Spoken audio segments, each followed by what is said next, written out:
혹시 이 이야기를 듣는 것이 불편하거나 부끄러우신가요? 그렇다면 이 영상은 당신이 반드시 시청해야 할 영상입니다. 60세 이후 당신의 성생활과 삶의 활력이 끝났다고 믿는 순간 당신은 이미 치명적인 함정에 빠진 것일 수 있습니다. 안녕하세요, 시청자 여러분. 저는 서울 강남에서 30년 이상 여러분과 같은 남성 환자들을 진료해온 비뇨의학과 전문의 한수진 박사입니다. 그리고 오늘 저는 아마도 누구도 당신에게 이렇게 명확하게 말해주지 않았을 충격적인 사실을 알려드리려 합니다. 60세가 넘었다고 해서 당신의 성생활이 끝나는 것은 아닙니다. 오히려 지금 이 순간 당신이 무엇을 하거나 하지 않느냐가 당신의 활력을 유지할지 아니면 영원히 잃어버릴지를 결정할 수 있습니다. 저는 제 진료실에서 수많은 나이든 남성들이 부끄러움에 고개를 숙이고 목소리조차 제대로 내지 못한 채 앉아있는 것을 보았습니다. 그리고 마침내 그들의 은밀한 삶, 자위에 대해 물어보면 언제나 긴 침묵이 흐릅니다. 그리고는 이런 고백이 이어집니다. 예, 선생님, 이제는 거의 아무것도 느껴지지 않아요. 또는 특정한 방식으로 해야만 끝낼 수 있어요. 아니면 더 나쁘게는 제 몸이 쾌감을 느끼는 방법을 잊어버린 것 같아요. 이분들이 모르는 사실이 있습니다. 수년 동안 그들이 해온 자위 방식, 즉 빠르고 기계적이며 단절된 행위가 그들의 몸을 성기능 장애로 조건화시켰다는 것입니다. 그리고 그 결과는 조용하지만 파괴적입니다. 오늘 저는 60세 이상 남성이 저지르는 거의 모든 실수 3가지를 여러분과 공유하고 이 실수들이 당신의 성건강, 정신건강, 심지어 신체 건강까지 어떻게 망치고 있는지 폭로할 것입니다. 하지만 동시에 잃어버렸다고 생각했던 것을 되찾을 수 있는 구체적인 해결책도 단계별로 제시할 것입니다. 먼저 아직 구독하지 않으셨다면 채널을 구독하시고 알림 설정을 켜서 남성 건강에 대한 과학 기반의 중요한 정보를 놓치지 마세요. 이 메시지가 당신에게 와닿는다면 댓글에 질문을, 그렇지 않다면 이 불을 적어주십시오. 여러분의 의견은 제가 정말 필요한 콘텐츠를 만드는 데 큰 도움이 됩니다. 자, 이제 첫 번째 실수부터 바로 시작하겠습니다. 치명적인 첫 번째 실수는 의식 없이 자동 조종 장치처럼 자위하는 것입니다. 대구에 사는 67세 최성호 씨에 대한 이야기입니다. 그는 발기부전 때문에 제 진료실을 찾았습니다. 그는 제게 선생님, 제가 이제 너무 늙어서 그런가 봐요라고 말했습니다. 하지만 깊은 대화를 나누면서 저는 최성호 씨가 거의 매일 자위를 하지만 항상 똑같은 방식으로 어깨에 잔뜩 힘을 준 채 똑같이 강렬한 이미지를 보면서 똑같은 손과 움직임으로 가능한 한 빨리 똑같은 결과를 얻으려 한다는 것을 알게 되었습니다. 여러분, 수년 동안 이렇게 하면 어떻게 될까요? 당신의 뇌는 쾌감을 오직 그 특정 루틴과만 연결하도록 학습하고 당신의 민감도는 감소하기 시작합니다. 이전과 똑같은 쾌감을 느끼기 위해 점점 더 많은 자극, 더 강한 압력, 더 강렬함을 필요로 하게 됩니다. 결국 당신은 실제 파트너와의 관계에서는 반응할 수 없게 됩니다. 친밀함은 불가능해집니다. 파트너와의 관계는 너무 다르기 때문에, 너무 느리기 때문에, 너무 현실적이기 때문입니다. 이것은 단순한 나쁜 습관이 아닙니다. 이것은 신경학적 조건화의 악순환입니다. 당신의 몸이 잘못된 방향으로 과도하게 훈련된 것입니다. 이는 우리가 포르노 유발 발기부전, 지연사정, 심지어 극단적인 경우 완전한 무쾌감증, 즉 쾌감을 전혀 느끼지 못하는 상태로 이어질 수 있습니다. 그리고 여기서 더 나쁜 것이 있습니다. 당신이 몸을 이런 식으로 조건화하고도 변화시키지 않으면 잃는 것은 단순히 성생활만이 아닙니다. 자신감을 잃습니다. 자신과의 연결을 잃습니다. 신체 접촉을 피하기 시작하고 친밀감을 피하게 됩니다. 많은 남성에게 이 고립감은 정서적 거리, 우울증, 심지어 초기 인지 저하의 징후와 같은 훨씬 더 어두운 곳으로 향하는 문이 됩니다. 저는 당신에게 수치심을 주려고 온 것이 아닙니다. 저는 당신을 깨우기 위해 왔습니다. 희소식은 당신의 몸은 다시 배울 수 있다는 것입니다. 당신의 신경계는 치유될 수 있습니다.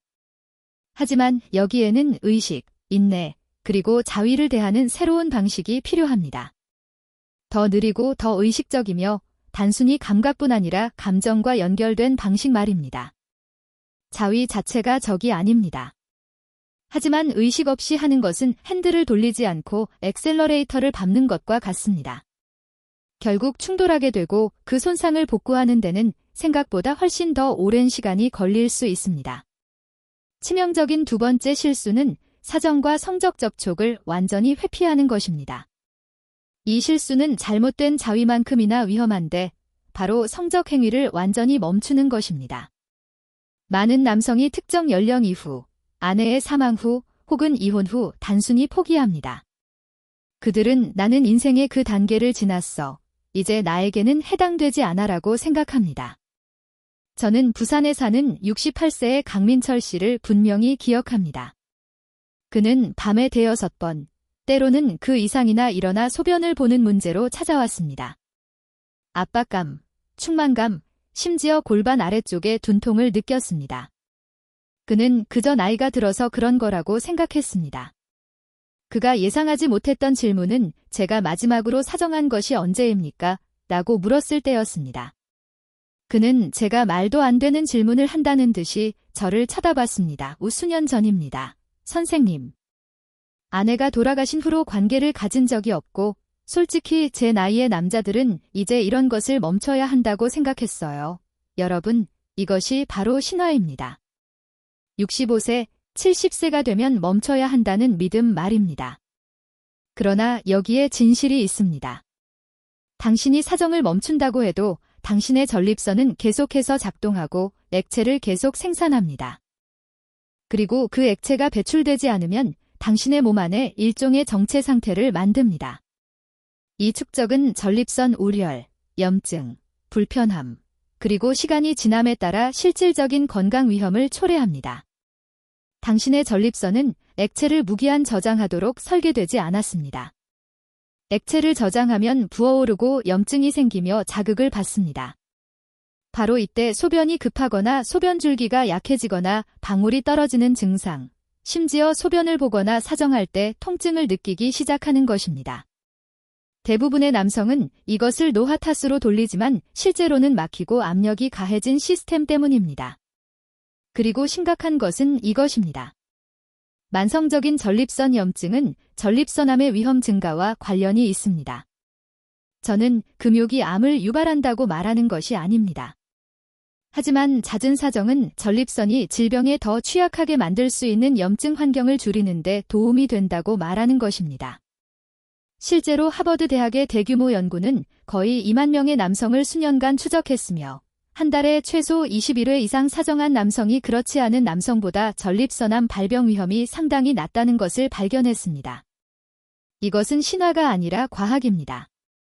강민철 씨의 이야기로 돌아가서 우리가 대화하고 그가 자신의 몸 안에서 실제로 무슨 일이 일어나고 있는지 이해한 후 그는 변화를 주었습니다.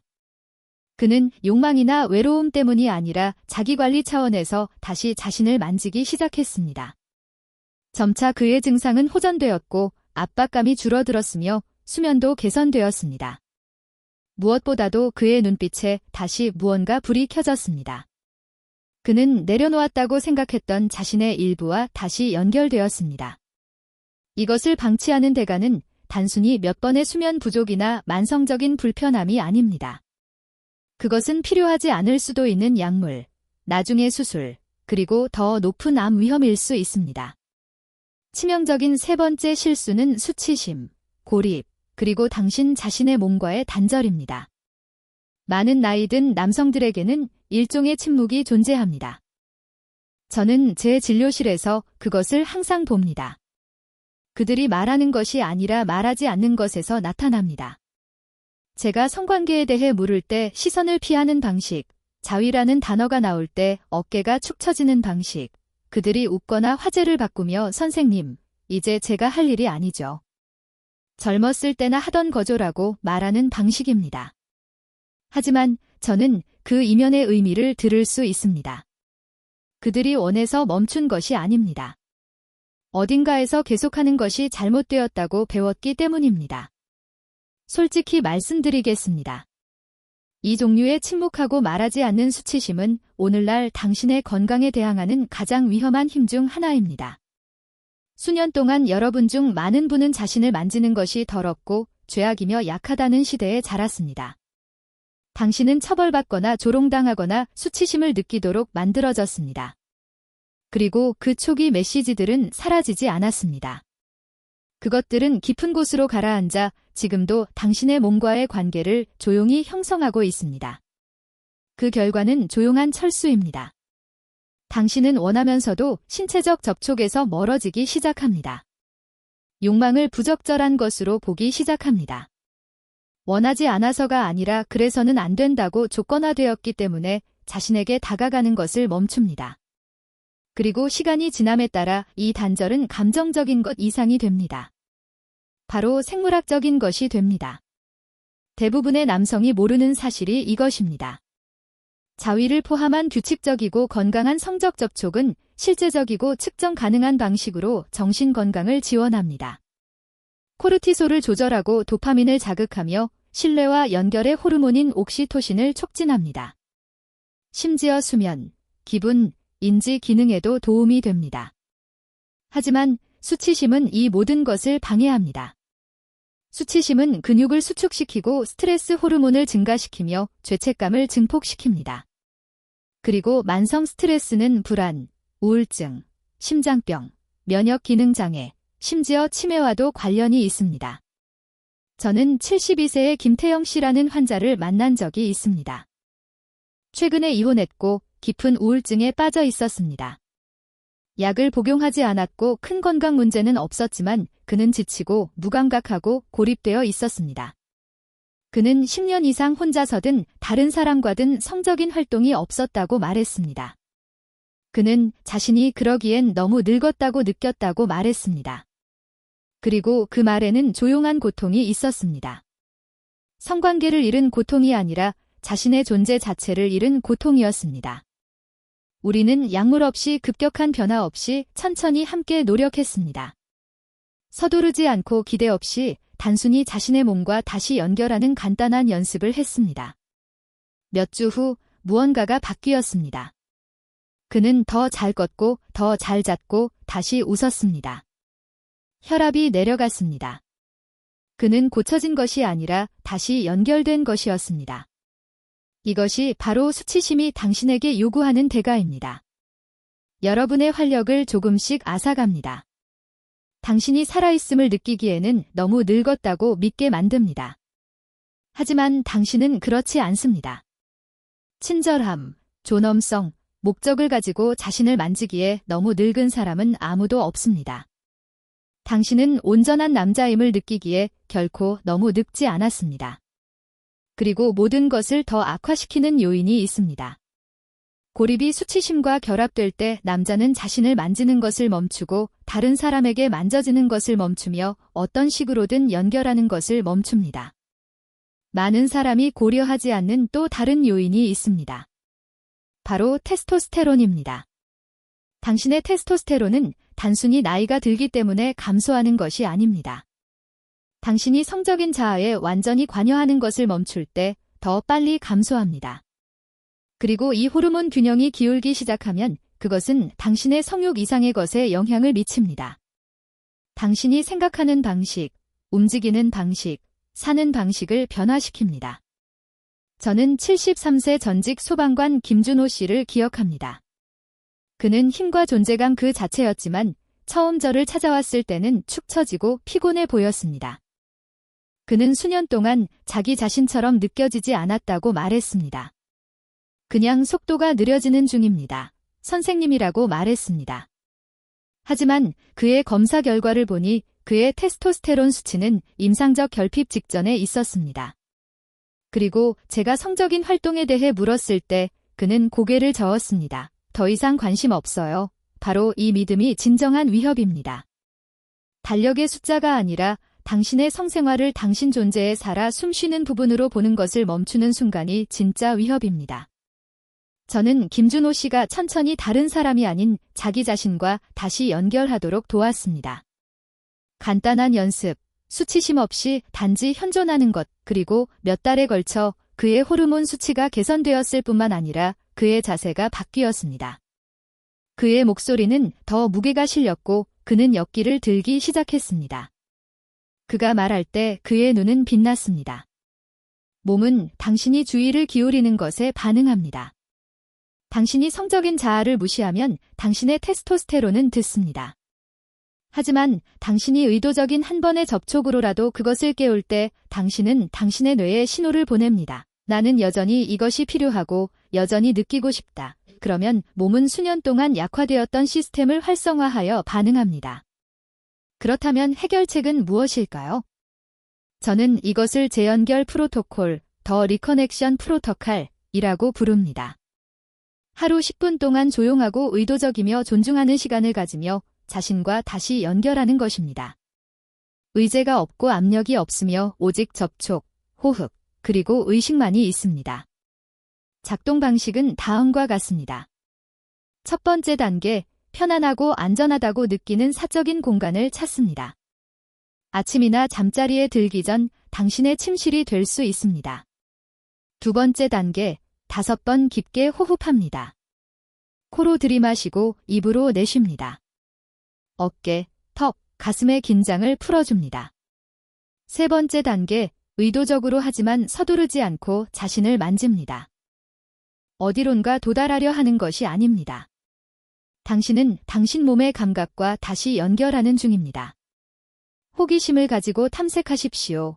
조급함 없이. 네 번째 단계, 수치심이나 죄책감의 생각이 떠오르면 그것을 인지하고 흘려보내십시오. 그것들은 당신의 것이 아니라 과거의 메아리일 뿐입니다. 5번째 단계, 사정을 한다면 완벽합니다. 하지 않아도 괜찮습니다. 목표는 오르가슴이 아니라 연결입니다. 이것을 31일 연속으로 해보십시오. 그러면 당신은 성기능뿐만 아니라 당신의 에너지, 기분, 자신감에서도 변화를 보게 될 것입니다. 이제 저는 한 가지 더 분명히 하고 싶습니다. 바로 포르노그래피입니다. 많은 나이 든 남성들이 여전히 무언가를 느끼는 몇 안 되는 방법 중 하나이기 때문에 포르노에 의존합니다. 하지만 현대의 포르노, 특히 고속 고강도 자극은 당신의 뇌를 둔감하게 만듭니다. 볼 때마다 뇌는 도파민을 방출합니다. 하지만 반복적인 노출로 인해 당신의 뇌는 무언가를 느끼기 위해 점점 더 많은 강렬함을 필요로 하게 됩니다. 이것은 단순히 취향의 문제가 아니라 신경화학의 문제입니다. 당신의 뇌는 반복에 의해 재배선되고 당신의 뇌가 인공적이고 과장된 자극을 기대하도록 조건화되면 당신의 몸도 그것을 따릅니다. 발기는 덜 반응하게 되고 오르가슴은 더 어려워집니다. 어떤 남성들은 심지어 포르노 유발발기 부전을 겪기도 하는데 포르노가 있을 때만 기능할 수 있고 실제 파트너와는 전혀 또는 혼자서도 기능할 수 없게 됩니다. 하지만 여기 이 이야기를 듣는 모든 남성이 이해하기를 바라는 것이 있습니다. 이것은 되돌릴 수 없는 것이 아닙니다. 당신은 고장 나지 않았습니다. 당신은 재훈련될 수 있습니다. 당신의 뇌는 60세가 넘어서도 여전히 치유하고 재설정하고 현실에 기반한 진정한 흥분이 무엇인지 재발견할 능력을 가지고 있습니다. 마지막으로 발기 기능에 대해 이야기하고 싶습니다. 많은 남성이 특정 연령 이후에 믿게 되는 조용한 거짓말이 있습니다. 성관계를 갖지 않으면 발기에 대해 걱정할 필요가 없다. 하지만 대부분의 의사가 충분히 명확하게 말하지 않는 것을 말씀드리겠습니다. 발기 기능은 단지 섹스에 관한 것이 아닙니다. 그것은 혈류, 신경 건강, 심혈관 건강, 그리고 장수에 관한 것입니다. 음경은 몸의 다른 근육 및 혈관 구조와 같습니다. 사용하지 않으면 조직은 탄력을 잃고 혈관은 수축하며 산소 흐름이 감소하고 결국 다시 사용하고 싶어도 이전처럼 반응하지 않습니다. 규칙적인